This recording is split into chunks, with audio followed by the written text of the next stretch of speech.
Kami dari kelompok 3 akan mempresentasikan hasil bidang kelompok kami yang berjudul Prinsip Kimia. Sebelumnya, kami akan memperkenalkan nama anggota kelompok kami. Pertama, saya Nova Rahmawati sebagai moderator. Saya Juswandi Pradana sebagai pemateri 1. Saya Haryanto sebagai pemateri 2. Saya Maya Yuniati sebagai pemateri 3. Saya Rizka sebagai pemateri 4. Saya Habibah sebagai penulis pertama. Saya Linda sebagai penulis kedua. Saya Dahlia Mumala sebagai penjawab 1. Saya Irwansyah sebagai penjawab 2. Saya Aryawan sebagai penjawab 3. Kami persilahkan untuk pemateri 1 menjelaskan. Assalamualaikum warahmatullahi wabarakatuh. Saya atas nama Juswandi Pradana sebagai pemateri 1 akan membacakan materi. Pembahasan.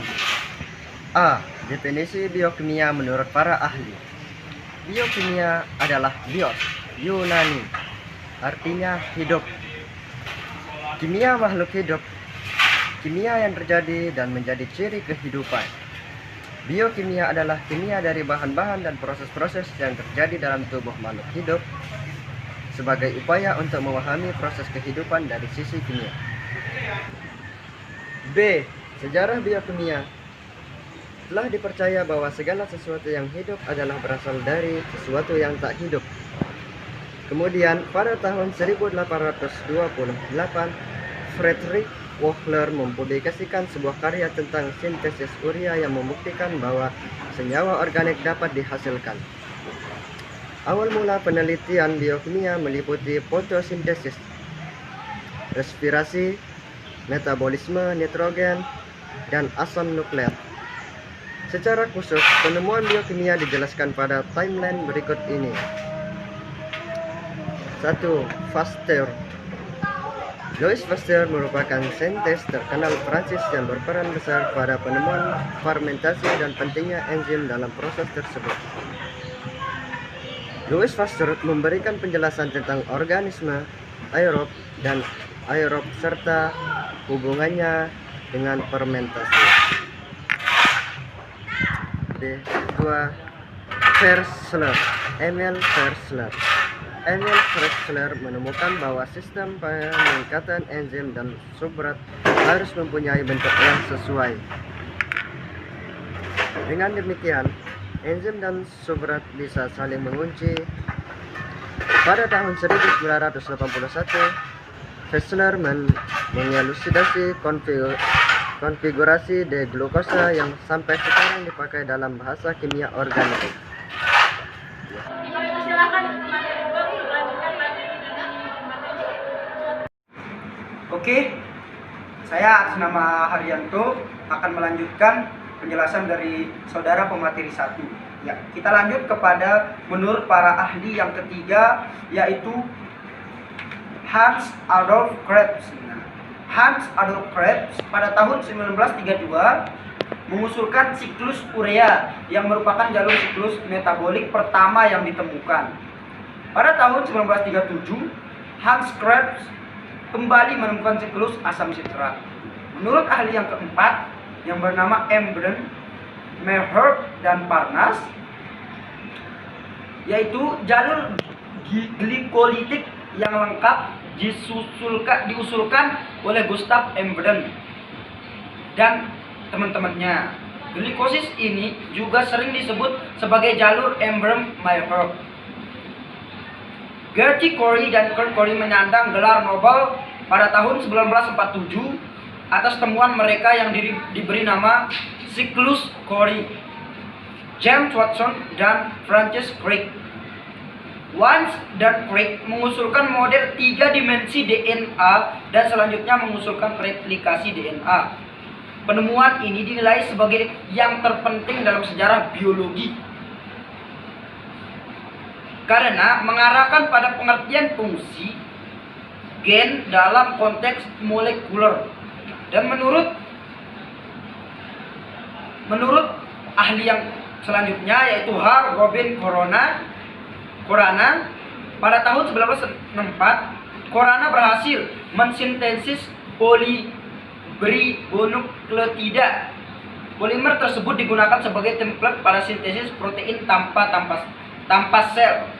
Nah, dan yang terakhir menurut Antoine Lavoisier, penelitian klasiknya tentang oksidasi dan peranannya oleh oksigen mengarahkan pada proses pembakaran dalam tubuh dan menyimpulkan oksigen yang digunakan dalam reaksi karbon dioksida tereliminasi dan panas yang dihasilkan.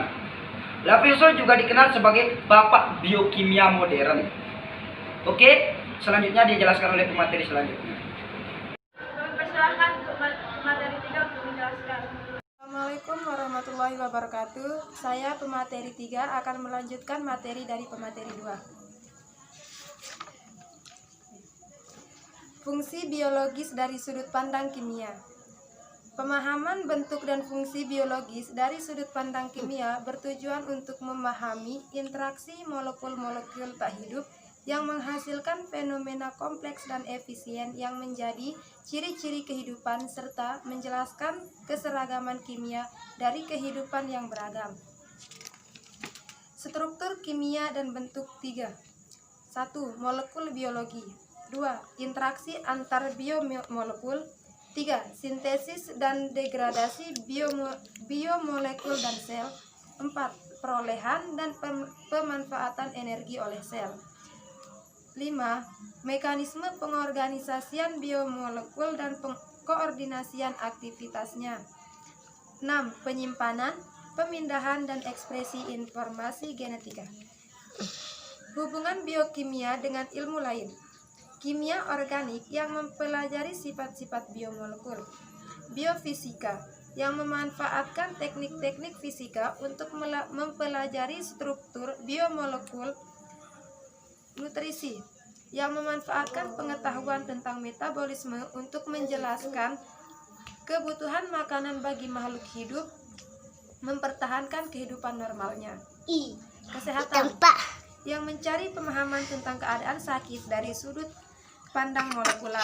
Mikrobiologi yang menunjukkan bahwa organisme sel tunggal dan virus cocok untuk digunakan sebagai sarana mempelajari jalur-jalur metabolisme dan mekanisme pengendaliannya.